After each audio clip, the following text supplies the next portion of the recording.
B-2 bombers came from the Turkish airspace. So Iran feels that the call that President Trump received during the G7 summit from President Recep Tayyip Erdogan was not just about mediating leadership-level talks between Donald Trump and Masoud Pezeshkian.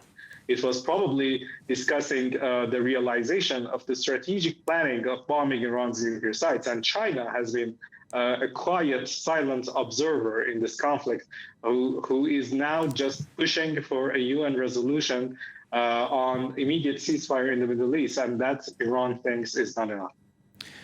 We're also hearing from President Pezeshkian. He's been speaking to President Macron today. President Macron urging calm.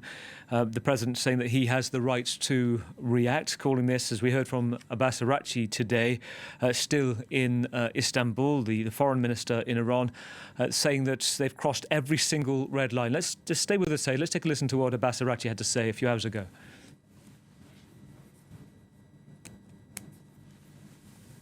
I think we can hear from Abbas Araghchi if the Republic of Iran condemns in the strongest terms the United States' brutal military aggression against Iran's peaceful nuclear facilities.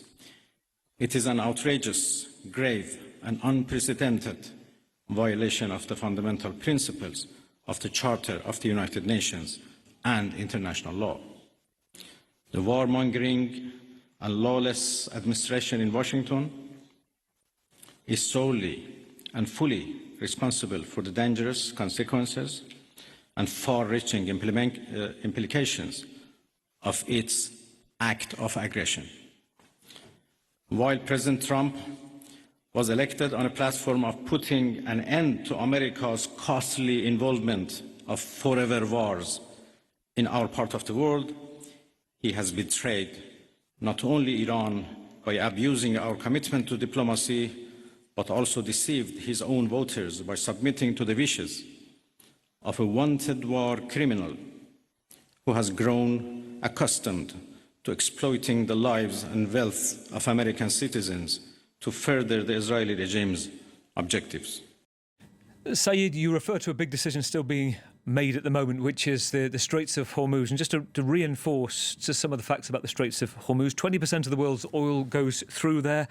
It's a critical choke point for oil for trade around the globe, and by freight, about 20% of global oil consumption goes through there. So we're talking about 20 million barrels a day.